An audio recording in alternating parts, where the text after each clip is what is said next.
But we're moving on into some coaching rankings. And before we get into it, I got a little announcements to make for you. Number one, down below in the description, you can see our full 30-team ranking for every head coach in the NBA.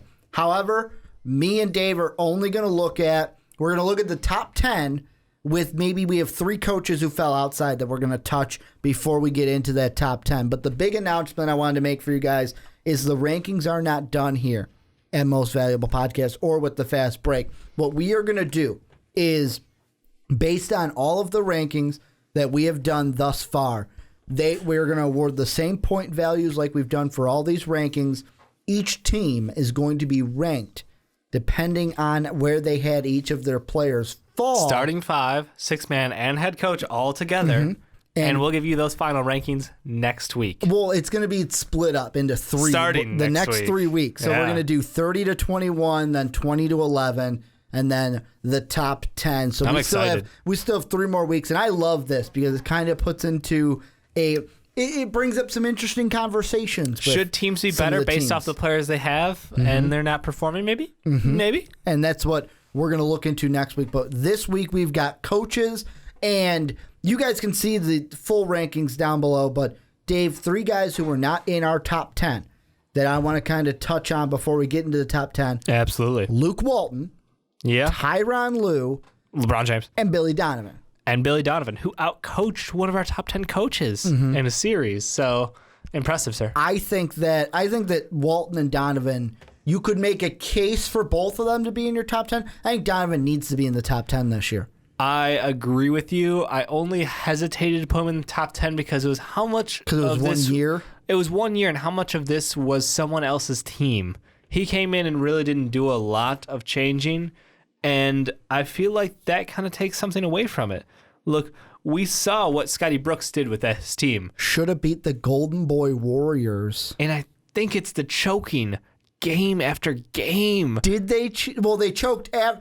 Here's the way. I don't blame Billy Donovan for the choke part because, let's be honest, the only reason they lost was Klay Thompson went off, and then that just sparked the choke. Well, that was one of them. Well, that was the one that But that a good head coach comeback. should be able to rally the troops. You should be able to clear your players' heads. You should be able to decide who's taking the final shot. That team had a lot more problems than And that's we why all I knew. can't put him higher. I mean, I love Billy Donovan. I think if he continues to do what he did last year, then he is definitely in the running for top 10. But 1 year and watching his team crumble at the end of the playoffs, that's a final image that it doesn't easily fade. It goes back to what they used to tell you in school is, hey, remember when you're listening to a presentation, you're going to always remember the beginning and the end. Yep. The middle is going to be the part that you don't really remember. The guy who I think shouldn't be in the top 10, and I'm glad he's not, is Ty Lue. Ty Lue. Because you could also make he had 1 year, half a year. Half a year. And it's not even like, he's not even the coach. LeBron's the head coach. LeBron's been the head coach. LeBron's always the head coach. Well, no. LeBron's the head coach. Yeah, in Cleveland. LeBron's the head coach. LeBron's the GM. LeBron is everything to that town. LeBron runs Cleveland. He does. He does. He just planted his flag and said, and this look, is my LeBron's town. made some great calls as a coach. Like, he got them through those playoffs. And, I mean, no discredit to step over, but that man ain't a coach. So really, he should be. If we got to use LeBron James, I think LeBron James would have been in the top 10. But unfortunately, we are ranking the officially listed head coaches. Yep. Ty Lue's name is up there. And you got to give him credit. Yeah, they won a championship. That's why you're as high as you are, Ty Lue. But you're not a top 10 coach. You ain't going to out-coach anybody. This is purely your riding on the back of the greatest talent in this generation. What about, and this is the last one before we get into the top 10, what about Luke Walton? Because Luke Walton... The man without a win to his name. But the man... People it 30 games? People are going to be saying, Ricky, you're crazy. I had him top 5. Yeah, I had him and Donovan top 5. Yeah, Ricky, you are crazy. Coming into this year, top 5. Why would Luke Walton be a top 5 head coach? I look at what he did last year, and yes, you can say all you want, he doesn't have a win to his name, but in my head, he's got some wins to his name. He's got some wins to his name. Yeah. And just usually when a team that has a head coach as good as Steve Kerr gets lost, usually you're like, oh, they're going to take a step back. They didn't take a step back.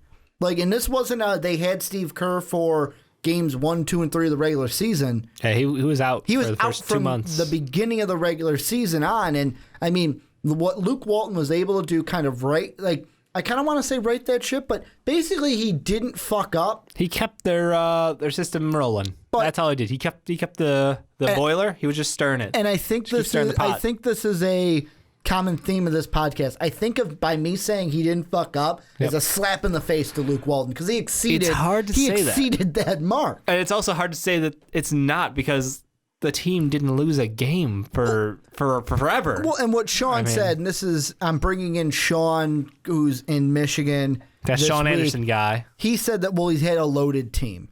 Yeah. Well, if that's the case, then let's take away we had Kerr and Pop too. Boom, spoiler. Like Pop is too. Oh, let's knock down Pop because the Spurs are just a system. They're just Pop's system. So Pop's not that great of a coach. It's Pop's system. That's what you said. It's not Kerr. It's Kerr's system. It's not Luke Walton's system. It comes into the debate that we have with the Patriots of recently with their quarterback. It's Bill Belichick. It's Bill Belichick's system. But hey, since Walton stepped into the system, they don't need Steve Kerr. They've got Walton. I just think for that team, Walton was good. I think that this year is going to be the barometer to see if I'm right or wrong. Well, Look, I want you to be right. I want Luke Walton to be a phenomenal head coach. I loved him in the NBA. I think he has a mind for basketball. He's that in a is shit pretty situation, though. And by shit situation, I mean, here's what I mean by shit situation, Dave. All right, I'll let you dig yourself out of this hole. He's got to get a top 3 pick this year or else he loses it. Right. That's the shit situation. Maybe they shouldn't have gotten rid of the Tank Commander.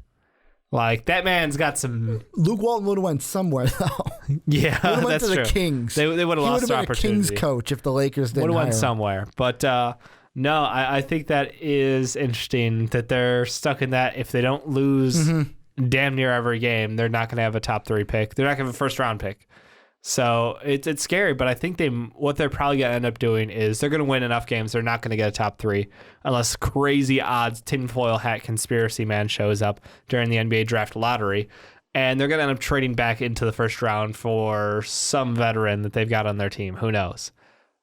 Let's get into our top 10, though, right? Bring it. And the guy I want to start with is a guy that I know you want to start with, Doc Rivers. Doc Rivers. The man that you didn't even rank in your top 10. Had him at an 11. Straight up insulting. Well, and here's the thing. The reason why he fell out of my top 10 is there's two reasons, and we talked about them 2 seconds ago. Yeah. Billy Donovan and Luke Walton being in my top 10. Yeah. And, like, it's interesting because, like, I'll be honest, the one guy I think I have ranked a little bit too high is Budenholzer. The one guy outside of the 2 that are just total wild cards. I think Walton and Donovan are properly placed, Dave. I don't know what you're talking about. I think they're properly placed. Fast Break Nation, please come at Ricky right now. 4 and 5 in my rankings. Please have my back. But the biggest knock I have on Doc Rivers, and the one thing I have to say, and this goes back to a conversation that me and Brandon even had when we talked college football rankings. Yeah, is all 3 of us have different criteria. That's true. When we are ranking teams. I know you said to me you think more of, okay, you take into consideration what they have done in the distant past. Well, that's because coaching is different than player rankings. Player rankings, it was, how did you do last season? How do we expect you to do coming into this season? Coaching is more so everything you've done is your legacy, and your legacy matters every year. So I think that when we take a look at someone as established as Popovich, yeah, he's been doing it for a long time, but I think he deserves the credit for having the consistency behind it. It's different than players who, given the flip of a switch, maybe they're down a couple, maybe they're up a few. Coaching is like it's all based on legacy. That's in my mind. Here's my biggest knock against Docky Rivers. Rivers, respect the Doc Rivers. My biggest knock against him is the furthest I will go back for these rankings. Like for most of them, I went back to last season. Like, okay, what did you do last season coming into this one? Because you look back to Boston, it was a completely different team. It was than he has now with the Clippers. So with a guy like Doc, I will look back at what he's done with that But team. Isn't that more impressive that he succeeded in 2 different systems with 2 different rosters? Has he really, define succeeded when it comes to the Clippers? And success is an interesting thing to capture because it has a different meaning to everyone. They asked Phil Jackson this recently about You're no this longer Knicks team. bottom of the barrel. No, they asked Phil Jackson about this recently. His response was a championship.